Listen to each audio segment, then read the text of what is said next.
सुस्वागतम सुस्वागतम सुस्वागतम. विद्यार्थी मित्र हो, नमस्कार.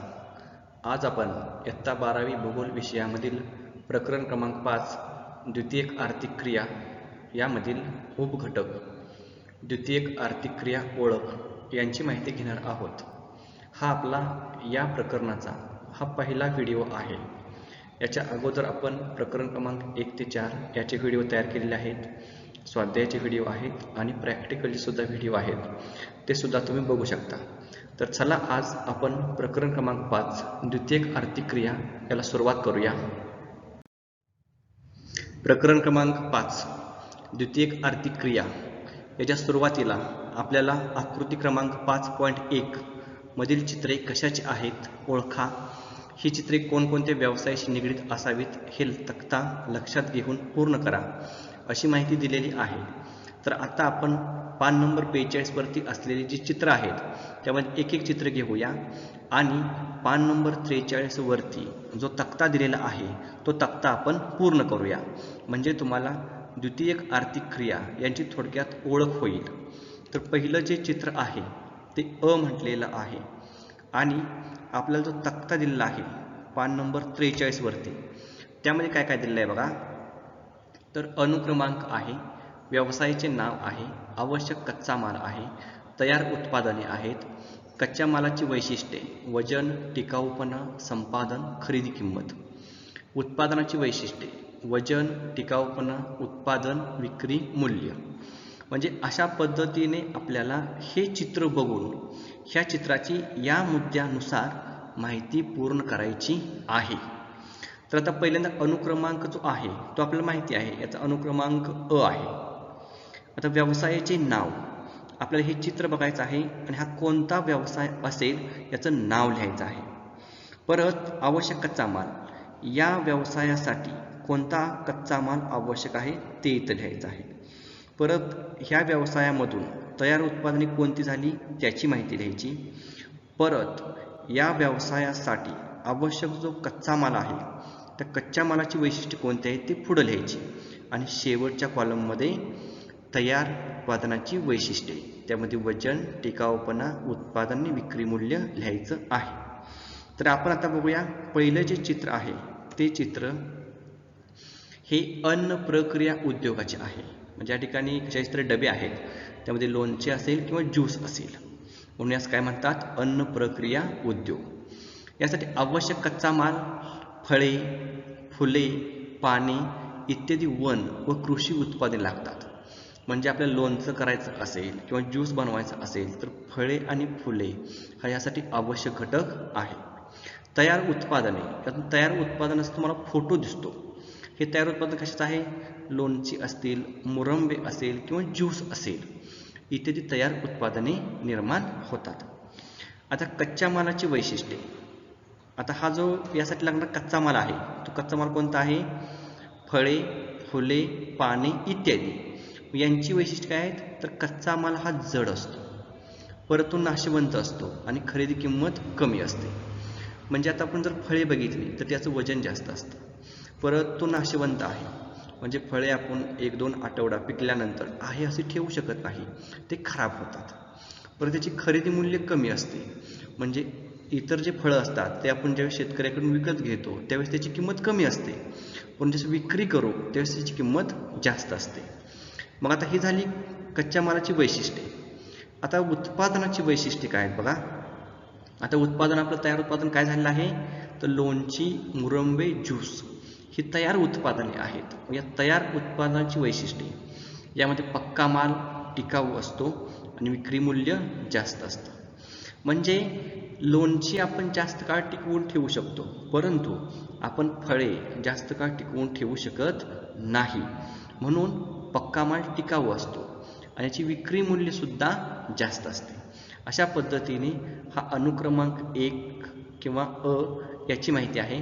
आता आपण दुसऱ्या चित्र बघूया. दुसरं चित्र आ म्हटलेलं आहे. आता आ मध्ये तुम्हाला बघा या ठिकाणी एक हात दिसतो, हातामध्ये काहीतरी पकडलेला आहे, तो दागिना असावा आणि दागिन्यावरती काहीतरी डिझाईन करत असलेले आपल्याला दिसून येतात. म्हणजे हा जो व्यवसाय आहे तो दागिने निर्मितीचा व्यवसाय आहे. मग आपण इथं माहिती बघूया. याचा क्रमांक आहे आ. व्यवसायाचे नाव आहे दागिने निर्मिती. आवश्यक कच्चा माल जो आहे तर यासाठी खनिजे, धातू, हिरे, मौल्यवान दगड इत्यादी आवश्यक कच्चा माल आहे. यापासून दागिने बनवले जातात.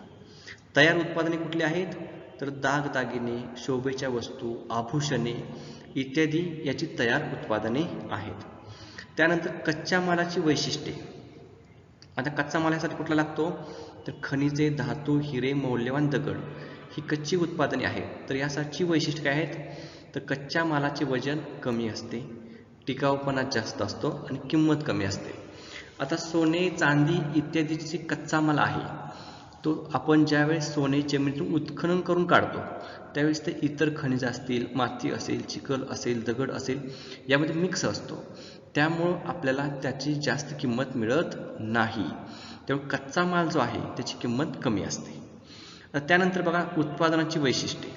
आता तयार उत्पादन काय आहे तर दागदागिने, आभूषणे किंवा शोभेच्या वस्तू. तर याची वैशिष्ट्ये कशी आहेत तर पक्क्या मालाचे वजन कमी असते, उपयुक्तता जास्त असते आणि बाजार किंमत ही जास्त असते. म्हणजे आपण सोन्या चांदीचे दागिने घेतले तर आपण ते जास्तीत जास्त काळ हे वापरू शकतो, उपयुक्तता जास्त आहे. परत त्याची बाजारपेठेमध्ये किंमतसुद्धा जास्त आहे. सध्या बघा सोन्याचा दर हा आपल्याला जास्त वाढत असलेला आढळून येतो, म्हणजेच याची विक्री मूल्य जास्त आहे. यानंतर बघा पुढचं जे चित्र आहे ती ई हे आकडा आहे. आता हे चित्र आपल्याला कशाचं आहे दिसतं बघा. या ठिकाणी काहीतरी धुराडी मोठी मोठी बांधलेली आहेत आणि त्यातून धूर बाहेर येताना दिसत आहे आणि या बाजूला कारखाना असलेला दिसून येतो. मग आता याची माहिती लिहित असताना हे जे चित्र आहे हे चित्र औष्णिक वीज निर्मितीचं आहे. या ठिकाणी औष्णिक वीज निर्माण केली जाते.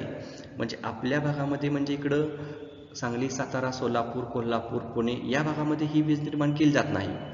तर ही वीज निर्माण प्रामुख्याने पुणे, चंद्रपूर इकडचे जे पूर्वेकडचे जिल्हे आहेत त्या ठिकाणी ही औष्णिक वीज निर्मिती केली जाते. पश्चिम महाराष्ट्रामध्ये प्रामुख्याने जलविद्युत निर्मिती किंवा पवन विद्युत निर्मिती केली जाते. मग औष्णिक वीज निर्मितीसाठी जो आवश्यक कच्चा माल आहे तो आहे दगडी कोळसा. या ठिकाणी दगडी कोळसा हा पेटवला जातो, त्यापासून उष्णता निर्माण होते. त्यानंतर त्यापासून पाणी गरम केलं जातं, पाण्याची वाफ तयार केली जाते आणि वाफ जनित्रावर सोडली जाते आणि जनित्रे फिरवून त्या ठिकाणाहून वीज निर्माण केली जाते. म्हणजे अशा पद्धतीने दगडी कोळशापासून वीज निर्मिती केली जाते. आता तयार उत्पादन कुठलं आहे तर यातून विजेची निर्मिती होते.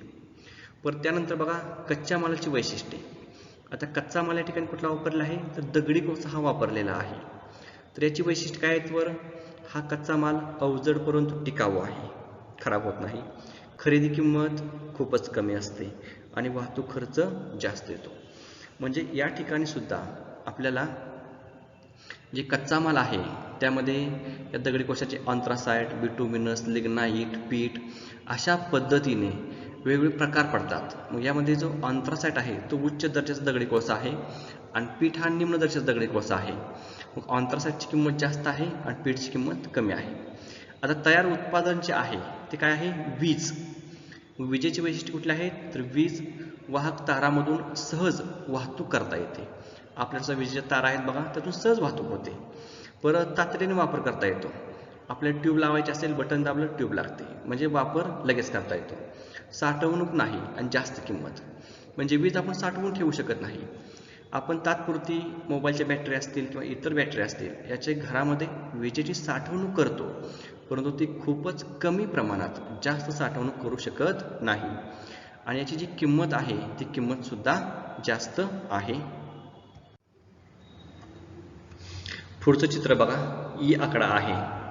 आता ई आकड्याचे चित्र आहे त्या ठिकाणी आपल्याला दोन्ही बाजूनी काहीतरी बांधलेलं दिसतं इकडं आणि बांधकामाचं साहित्य आहे, वरून क्रेन आहे आणि मध्येच एक आपल्याला जहाज दिसतं. म्हणजे हा जो उद्योग आहे तो जहाज बांधणी उद्योग आहे. मग आता याची माहिती आपण बघूया. ई आकडा जहाज बांधणी उद्योग. यासाठी आवश्यक कच्चा माल खनिजे किंवा लाकूड लागतं. आता कच्चा माल खनिज आणि लाकूड, त्यानंतर तयार उत्पादन कुठलं आहे? अवजड जहाज आहे. कच्च्या मालाच्या वैशिष्ट्यामध्ये काय आहे? अवजड परंतु टिकाऊ, वाहतूक खर्च जास्त, खरेदी किंमत कमी. नंतर उत्पादनाची वैशिष्ट्ये दीर्घकालीन उपयोग, विक्री मूल्य खूपच जास्त. आता आपण व्यवस्थित सविस्तर माहिती बघू. आता उद्योगधंदा आहे कुठला? जहाज बांधणी उद्योग. आवश्यक कच्चा माल खनिजे आणि लाकूड लागतं. म्हणजे जहाजांचा आकार हा खूप मोठा असतो, परंतु जहाज हे पाण्यावरती तरंगतं, म्हणजे पाण्यामध्ये बुडत नाही. म्हणून त्यासाठी प्रामुख्याने लाकूड वापरलं जातं.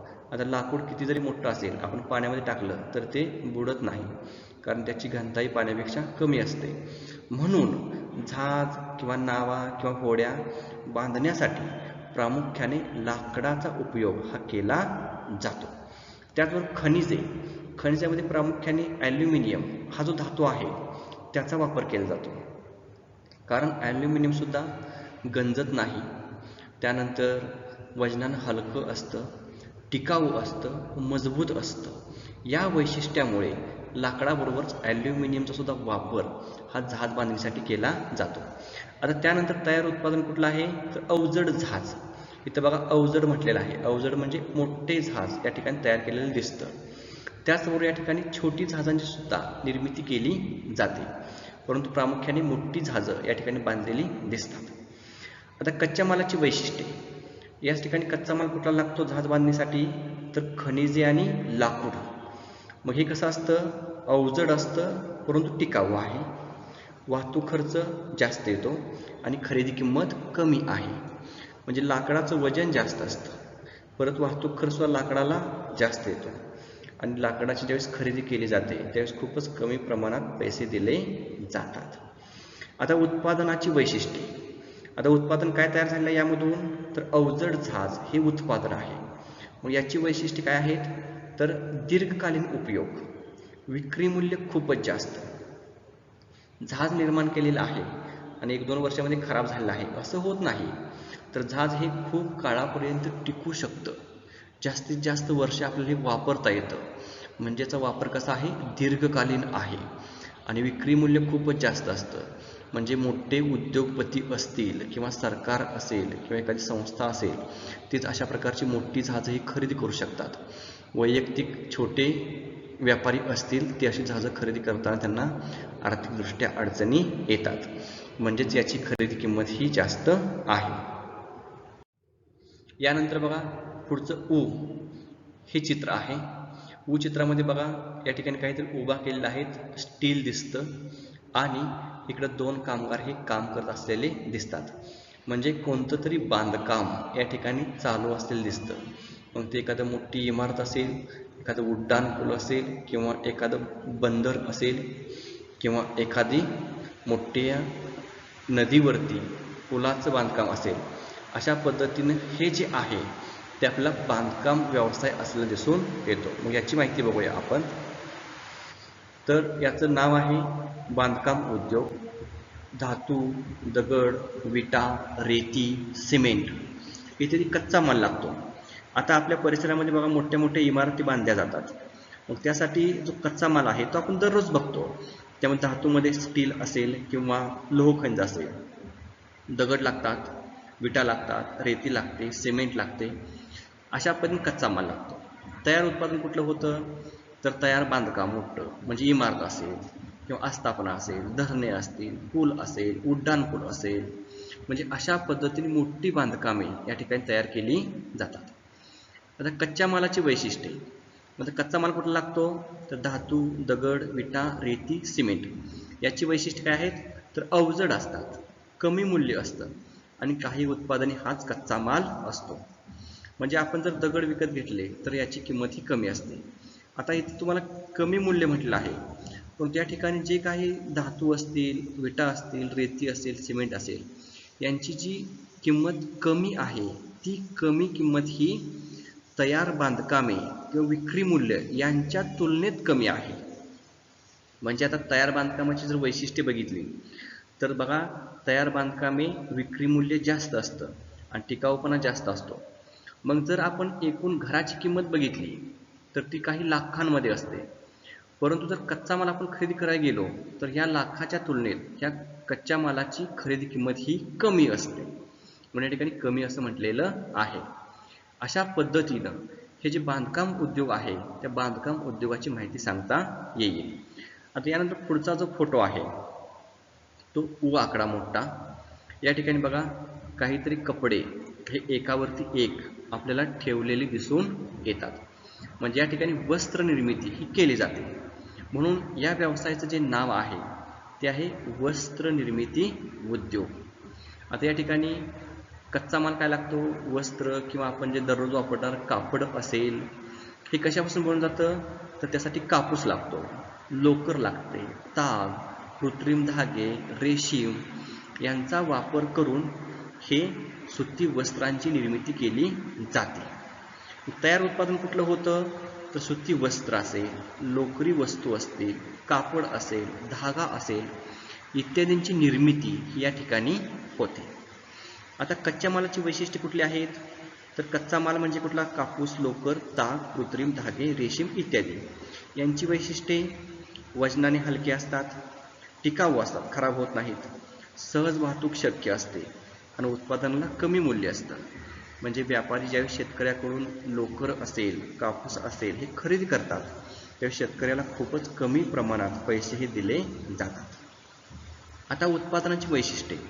उत्पादन काय आहे, सुती वस्त्र, लोकरी वस्तू, कापड, धागा हे तयार झालेलं आहे. याची वैशिष्ट्ये वजनाने हलके असतात, ते टिकाऊ असतात, वाहतूक शक्य असते, जास्त उत्पादन घेता येते आणि तयार उत्पादनाला जास्त किंमत मिळते. म्हणजे आपण कापसाला किंमत मिळत नाही, परंतु तयार कापड आहे ते खरेदी करताना मात्र किंमत जास्त लागते. म्हणजे अशा पद्धतीने ह्या वस्त्र निर्मिती उद्योगाची माहिती सांगता येईल. पुढचं बघा ऐ हे चित्र आहे. या ऐ चित्रामध्ये एक व्यक्ती दिसते आणि पुढं एक छोटंसं यंत्र आहे, त्याच्या खाली एक दोन डबे दिसतात. म्हणजे हे जे तुम्हाला चित्र दिसतं हे एकतर पिठाची चक्की असेल किंवा तेलाचा घाणा असेल. आवडत पिठाची चक्की स्वचित्र हे असंच असतं, परंतु या ठिकाणी हा जो दिसतो तो तेलाचा घाणा आहे. कारण या ठिकाणी जे डबे आहेत ते डबे कशाचे आहेत, तेलाचे आहेत.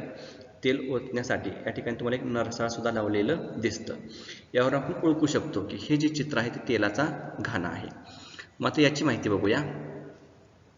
अनुक्रमांक ऐ, व्यवसायाचे नाव तेलाचा घाणा, आवश्यक कच्चा माल. तेल काढण्यासाठी आपण सूर्यफूल, शेंगदाणे, तीळ इत्यादी तेलबिया ह्या कृषी उत्पादनाचा आपण यासाठी वापर करतो. आता या ठिकाणी तयार उत्पादन कुठले आहेत तर प्रामुख्याने खाद्यतेल व पशुखाद्य यांची निर्मिती होते. म्हणजे आपण सूर्यफूल किंवा शेंगदाणे तेलाच्या घाण्यात नेऊन गाळल्यानंतर त्यातून खाद्यतेल मिळतं आणि काही पदार्थ शिल्लक राहतात. जे शिल्लक राहिलेला पदार्थ आहे त्याचा वापर आपण जनावरांना पशुखाद्य म्हणून देऊ शकतो. म्हणजे अशा पद्धतीने यातून दोन तयार उत्पादने होतात, एक खाद्यतेल आणि पशुखाद्य. कच्च्या मालाची वैशिष्ट्ये. कच्च्या मालामध्ये काय आहे, शेंगदाणे, सूर्यफूल, तीळ इत्यादी. तर ही जी आहेत ती कशी असतात, नाशवंत असतात, वजनाने जड असतात, विक्री मूल्य कमी असते आणि हवामानावरती अवलंबून असतात. म्हणजे यांचं उत्पादन जर हवामान चांगलं असेल तर जास्त होतं, हवामान योग्य नसेल तर उत्पादन जास्त येऊ शकत नाही. पण हे नाशवंत असतात, जास्त काळ आपण तेलबिया साठवून ठेवू शकत नाही, त्याला कीड लागते किंवा त्या खराब होतात. परत वजनाने जड असतात, विक्री मूल्य कमी असतं, शेतकरी विकायला गेल्यानंतर व्यापारी त्यांना जास्त दर देत नाही, म्हणजे याचं विक्री मूल्य कमी आहे. आता उत्पादनाची वैशिष्ट्ये. तर यामध्ये जे तयार पदार्थ आहे तो खाद्यतेल आणि पशुखाद्य आहे. म्हणून याची वैशिष्ट्ये बघा, हे वापरायोग्य उत्पादने आहेत, वजनाने हलकी असतात आणि जड सुद्धा असतात आणि विक्री मूल्य जास्त आहे. म्हणजे ज्यावेळेस आपण पशुखाद्य आणायला जाऊ त्यावेळेस त्याचं वजन बघा जास्त असतं, त्यानंतर त्याची किंमतसुद्धा जास्त असते. खाद्यतेल जर आपण विकत घ्यायला गेलो तर त्याचीसुद्धा किंमत ही जास्त असते. म्हणजे अशा पद्धतीने हे जे तेलाचा घाणा आहे यातून निर्माण होणारे जे पदार्थ आहेत त्यांची किंमत ही जास्त असलेली आढळून येते. आता यानंतर पुढची चित्र बघा, शेवटचं. या ठिकाणी एक व्यक्ती आहे, त्यांनी डोक्याला काहीतरी घातलेलं आहे, ज्या हातामध्ये काहीतरी आहे आणि या ठिकाणी एक मोठी कढई दिसते, त्या ठिकाणी पांढरा पदार्थ दिसतो, म्हणजे हे दूध आहे. म्हणजे या ठिकाणी अन्न पदार्थ निर्माण केले जातात, परंतु हे जे अन्न पदार्थ आहेत ते बेकरी उत्पादने आहेत. मग याची माहिती बघूया. अनुक्रमांक ऐ, अन्न प्रक्रिया उद्योग. आता हे पदार्थ बेकरी उत्पादने किंवा तयार पदार्थ केले जातात. यासाठी दूध, फळे, अंडी, मांस, मासे इत्यादी कृषी व पशु उत्पादनाचा वापर हा यासाठी केला जातो. निर्माण काय होतं, तर खाण्यायोग्य अन्न पदार्थांची निर्मिती होते. त्यानंतर जे कच्चा माल आहे त्याची वैशिष्ट्ये काय आहेत, तर दूध, फळे, अंडी, मांस, मासे हे जो कच्चा माल आहे तो अत्यंत नाशवंत आहे, वजनाने जड आहे आणि विक्री मूल्य जास्त आहे. म्हणजे ज्या वेळेस आपण हे जे पदार्थ आहेत हे पदार्थ जास्त काळ टिकवून ठेवू शकत नाही. दूध जर थंड हवामान असेल किंवा फ्रीजची सुविधा असेल तर जास्त काळ टिकते, अन्यथा दूध लगेच खराब होते, म्हणजे हे नाशवंत आहेत. पुढचे वैशिष्ट्य बघा, उत्पादनाची वैशिष्ट्ये. आता यामध्ये ही जी उत्पादन आहेत त्यामध्ये खाण्यायोग्य पदार्थ जे तुम्हाला तयार पॅकिंगमध्ये पदार्थ मिळतात किंवा बेकरीमध्ये जे पदार्थ मिळतात त्यांचा प्रामुख्याने यामध्ये समावेश होतो. मग हे कसे असतात, तुलनेने टिकाऊ असतात, उत्पादनाचा दर्जा चांगला असतो आणि विक्री मूल्य जास्त असतं. म्हणजे आपण हे तयार पदार्थ घ्यायला गेलो तर आपल्याला जास्त किंमत मोजावी लागते. जर समजा आपण बेकरीमध्ये पेढे विकत घ्यायला गेलो तर आपल्याला 500 ते 600 रुपये किलो हे आपल्याला पेढे मिळतात. म्हणजे अशा पद्धतीनं हे तयार पदार्थ आहेत याची किंमत जास्त असते. आता सगळे जे फोटो आहेत त्या फोटोंची माहिती आपण बघितलेली आहे. आता पुढचा मुद्दा आहे भौगोलिक स्पष्टीकरण. आता भौगोलिक स्पष्टीकरणामध्ये बघा, तर द्वितीयक आर्थिक क्रिया अर्थ दिलेला आहे. आता आपण जे फोटो बघितले पाठीमागची किंवा चित्र बघितली आणि जो तक्ता पूर्ण केला त्याची सगळी माहिती होती ती द्वितीयक आर्थिक क्रियेची होती. मग द्वितीयक आर्थिक क्रिया कशाला म्हणायचं, तर शेती, पशुपालन, खाणकाम, मासेमारी, वन उद्योग इत्यादी प्राथमिक व्यवसायातून मिळालेल्या उत्पादनावर प्रक्रिया करून अधिक उपयुक्त वस्तू निर्माण करणाऱ्या व्यवसायांना द्वितीयक आर्थिक क्रिया किंवा द्वितीयक आर्थिक व्यवसाय असे म्हटले जाते. तसेच ज्या ठिकाणी कच्च्या मालाचे रूपांतर पक्क्या मालात केले जाते त्याला द्वितीयक आर्थिक क्रिया किंवा कारखाना असे म्हणतात. आता आपण उदाहरण पहिल्यांदा बघूया. उदाहरण बघा, साखर कारखाने हे द्वितीयक आर्थिक क्रिया असून त्या ठिकाणी शेती या प्राथमिक आर्थिक क्रियेतून उत्पादित केलेल्या ऊस या नाशवंत मालापासून साखर हा टिकाऊ पदार्थाची निर्मिती केली जाते. आता उदाहरणावरून तुमच्या लक्षात असेल की द्वितीयक आर्थिक क्रिया कशाला म्हणतात. म्हणजे जे मोठे उद्योगधंदे आहेत किंवा कारखाने आहेत यांना प्रामुख्याने द्वितीयक आर्थिक क्रिया असे म्हटले जाते. या ठिकाणी काय केलं जातं, तर जे काही शेती असेल, पशुपालन असेल, खाणकाम असेल, मासेमारी असेल यातून जे पदार्थ उत्पादित केले जातात ते पदार्थ जास्त काळ टिकवता येत नाहीत, ते नाशवंत असतात.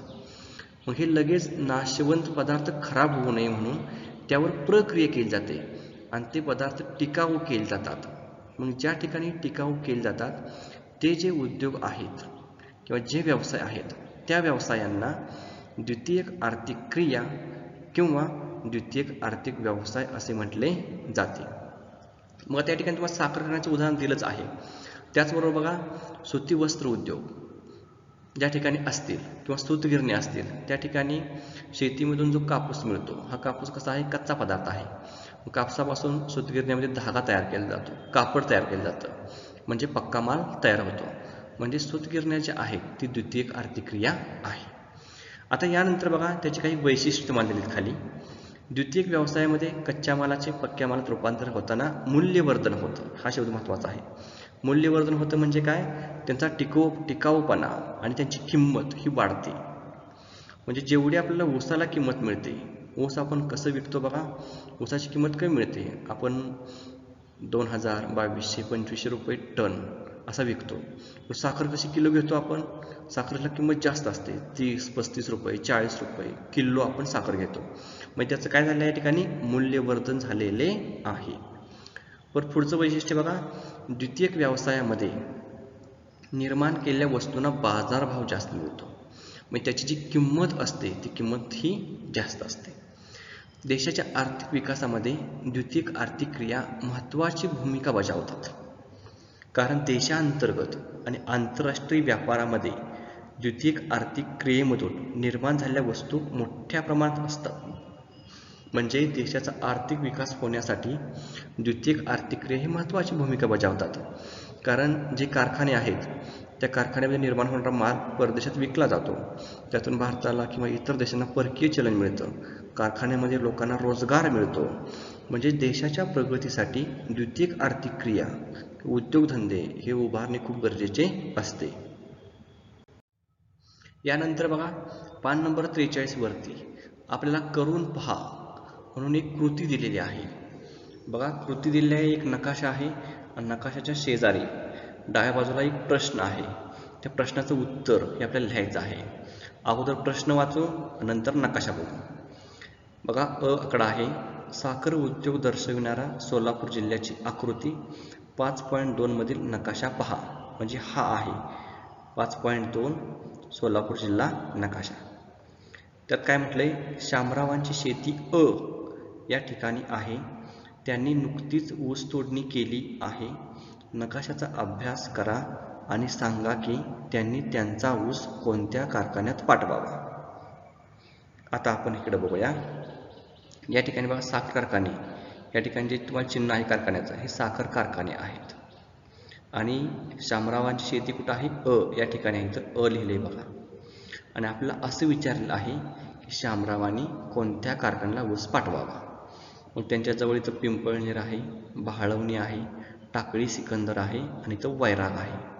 मग ते कुठल्या साखर कारखान्याला ऊस पाठवतील, तर त्यांच्या जवळचा जो साखर कारखाना असेल त्या ठिकाणी ते ऊस पाठवतील. मग आता जवळचा कारखाना कुठला आहे, तर बघा या ठिकाणी वैराग. बघा हे अंतर जरा थोडंसं जवळ आहे. कशापासून, टाकळी सिकंदर, भाळवणी आणि पिंपळनेर यापासून जवळ कुठला आहे, वैराग. तर वैराग या ठिकाणी शामराव ऊस पाठवते. आता याची कारणं काय आहेत बघा. तर शामरावांची शेती या ठिकाणी आहे, त्यांनी आपला ऊस जवळ असल्या वैराग या साखर कारखान्यामध्ये पाठवावा. कारण ऊस हा नाशवंत अवजड कच्चा माल आहे. ऊस तोडणी केल्यानंतर त्याचे 24 तासाच्या आतमध्ये गाळप व्हावे लागते. जास्त वेळ ऊस गाळपास लागल्यास त्यामधील साखरेचा उतारा कमी होतो. तसेच साखर कारखाना जवळ असेल तर वाहतुकीचा खर्च कमी येतो. म्हणजे साखर निर्माण करण्यासाठी ऊस हा जो कच्चा माल आहे तो नाशवंत आहे. म्हणजे ऊस तोडणी केली आणि आपण तसाच ऊस ठेवला, 24 तासापेक्षा जास्त वेळ गेला तर ऊसातलं साखरेचं प्रमाण कमी होतं. नंतर जरी आपण ऊसाचं गाळप केलं तर त्यातून साखर आपल्याला मिळू शकत नाही. म्हणून जास्तीत जास्त जवळ जो कारखाना असेल त्या ठिकाणी ऊस हा पाठवला जातो. अशा पद्धतीने शामरावांनी वैराग या ठिकाणी ऊस पाठवावा असं आपण त्यांना सूचित करतो. यानंतर पान नंबर 44 वरती आपल्याला 2 प्रश्न दिलेत. एक आ आहे आणि खाली ई आहे. आपण अगोदर एक एक प्रश्न बघूया. आता आ जो प्रश्न आहे तो काय म्हणतो बघा, फिरोज याच्या मुलाने जवळच्या शहरातून बेकरी, पावभट्टी व्यवस्थापनाचे प्रगत शिक्षण घेतले आहे. आपल्या मुलाने आपल्याच गावात बेकरी सुरू करावी अशी त्यांची इच्छा आहे. पण त्यांच्या मुलाच्या मते बेकरी त्यांच्या गावापासून 20 किमी अंतरावर असलेल्या शहरात सुरू करावी. सांगा बरे कोण बरोबर आहे, फिरोज की त्याचा मुलगा आणि का? पहिला प्रश्न समजून घ्या की फिरोजच्या मुलाने शहरामध्ये जाऊन बेकरीचं शिक्षण घेतलेलं आहे आणि त्या मुलाला वाटतं की आपण 20 किलोमीटर असणाऱ्या शहरामध्ये जाऊन तो व्यवसाय सुरू करावा. आणि त्यांच्या पालकांना म्हणजे फिरोजला काय वाटतं की आपल्या गावामध्येच त्यांनी बेकरीचा व्यवसाय सुरू करावा. तर यामध्ये कोण बरोबर आहे आणि का असं आपल्याला विचारलेलं आहे. तर याचं उत्तर बघा, फिरोज याच्या मुलाचे मत बरोबर असून त्यांनी बेकरी शहरालगत स्थापन करावी. म्हणजे फिरोजच्या मुलाचं मत बरोबर आहे की बेकरी व्यवसाय हा शहराच्या सभोवताली किंवा शहरालगत स्थापन करावा. कारण तर बेकरी उत्पादने बाजारभिमुख आहेत. बाजारभिमुख म्हणजे काय, की ज्याला बाजारपेठेमध्ये जास्त मागणी असते त्याला आपण बाजारभिमुख असे म्हणतो. शहरामध्ये बेकरी उत्पादनाला जास्त लोकसंख्या असल्यामुळे मागणी जास्त असते, म्हणजे हा बाजारभिमुख व्यवसाय आहे. म्हणजे शहरामधील लोकसंख्या बघा, खेड्यापेक्षा शहरात लोकसंख्या जास्त असते, म्हणून त्या ठिकाणी तयार अन्नपदार्थांची मागणीसुद्धा जास्त असते. मग जर फिरोजच्या मुलाने बेकरीमध्ये पाव तयार केले तर त्या पावांना शहरामध्ये मागणी जास्त असते, म्हणून त्याने शहरामधील बेकरी व्यवसाय निर्माण करावा. पुढचं कारण बघा, गावालगत बेकरी स्थापन केल्यास शहरापर्यंत वाहतूक खर्च जास्त येतो. जर त्याने आपल्या गावात बेकरी व्यवसाय निर्माण केला तर त्याला तयार झालेले पाव हे शहरामध्ये विक्रीसाठी घेऊन जावं लागेल, तर त्याला 20 किलोमीटरचा अतिरिक्त प्रवास करावा लागेल आणि तो प्रवास खर्च वाढणार आहे. म्हणून त्यांनी गावामध्ये बेकरी व्यवसाय निर्माण न करता लगतच्या शहरामध्ये बेकरी व्यवसाय निर्माण करावा. आता पुढचा प्रश्न बघा, ई आहे. शांताराम हा महाराष्ट्रातील आदिवासी भागातील तरुण मुलगा आहे. त्याला मध प्रक्रिया उद्योग सुरू करावयाचा आहे. वनातून त्याला मधाची पोळी सहज उपलब्ध होऊ शकते, ज्यातून चांगल्या दर्जाचा मध काढता येऊ शकतो. त्याच्या गावापासून शहर सुमारे 35 किमी अंतरावर आहे. गावात त्याची स्वतःची जमीन आहे आणि शहरातही त्याला जमीन मिळू शकते. त्याने मध प्रक्रिया उद्योग कोठे स्थापित करावा, गावामध्ये की शहरामध्ये का?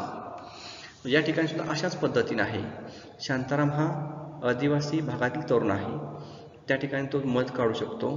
त्याला मधावर प्रक्रिया करणारा उद्योग त्याच्या गावामध्ये स्थापन करावा का जवळ असलेल्या 35 किलोमीटर अंतरावरील शहरामध्ये निर्माण करावा, असा प्रश्न पडलेला आहे. तर याचं उत्तर बघा, शांताराम यांनी मध प्रक्रिया उद्योग गावालगत किंवा शहरालगत स्थापन केला तरी चालेल, परंतु शहरामध्ये उद्योग स्थापन करावा. म्हणजे दोन्ही ठिकाणी जरी उद्योग स्थापन केला तरी चालेल, परंतु शहरामध्ये जर स्थापन केला तर त्याला मिळणारे जे फायदे आहेत ते फायदे हे जास्त आहेत. मग ते कोणते आहेत, तर मध हा कच्चा माल टिकाऊ आहे, शहरापर्यंत वाहतूक करता येते. म्हणजे मध हा खराब होत नाही. जर त्याचं उत्पादन त्यांच्या परिसरामध्ये घेतलं आणि शहरापर्यंत वाहतूक केली तर मध लगेच खराब होणार नाही. शहरामधील जास्त मधाची मागणी पूर्ण करता येईल. म्हणजे शहरामध्ये मधाची मागणी जास्त असते, त्या ठिकाणी मध मिळू शकत नाही, म्हणून त्या ठिकाणी जर आपण मध प्रक्रिया उद्योग निर्माण केला तर शहरामधील लोकांची मधाची मागणी लगेच पूर्ण करता येऊ शकते, म्हणून त्यांनी शहरामध्ये मध प्रक्रिया उद्योग निर्माण करावा. तिसरं कारण काय आहे बघा, गावामध्ये उद्योग स्थापन केल्यास शहरापर्यंत तयार मधाची वाहतूक करणे अडचणीचे होईल, कारण तयार बाटलीबंद मधाचे वजन जास्त असते. म्हणजे जर त्यांनी गावामध्ये मध प्रक्रिया उद्योग निर्माण केला तर त्याला शहरापर्यंत वाहतूक करावी लागेल. वाहतूक करताना तयार बाटलीबंद मधाचे वजन हे जास्त असते, म्हणजेच वाहतूक खर्च जास्त वाढेल. म्हणून त्यांनी गावामध्ये उद्योग स्थापन न करता शहरामध्ये उद्योग स्थापन केला तर त्याला मिळणारा फायदा हा जास्त मिळू शकतो. आज जो आपण भाग बघितलेला आहे द्वितीयक आर्थिक क्रियांची ओळख, त्यावर आधारितच तुम्हाला स्वाध्यायासाठी 2 प्रश्न दिलेले आहेत आणि सोपे आहेत. त्यामध्ये पहिला प्रश्न आहे, अन्न प्रक्रिया उद्योगासाठी कच्चा माल कोणकोणता लागतो याची यादी करा. आपण जो पहिला तक्ता बघितला आहे चित्रावर आधारित, त्यामध्ये याचं उत्तर तुम्हाला सापडेल. आपल्या गावामध्ये किंवा शहरामध्ये असणाऱ्या द्वितीयक उद्योगांची यादी करा. म्हणजे पहिल्या चित्रामध्ये तुम्हाला वेगवेगळ्या प्रकारचे द्वितीयक उद्योग दिलेले आहेत. तुम्ही काय करायचं आहे, तुमचं गाव असेल किंवा तुम्ही ज्या शहरामध्ये राहत असाल त्या ठिकाणी द्वितीयक आर्थिक क्रिया किंवा द्वितीयक व्यवसाय कोणकोणते आहेत त्या सर्वांची यादी करायची आहे. अशा प्रकारे बघा, आज आपण प्रकरण क्रमांक 5 ला सुरुवात केली आहे. त्यामुळे द्वितीयक आर्थिक क्रियांची ओळख केलेली आहे.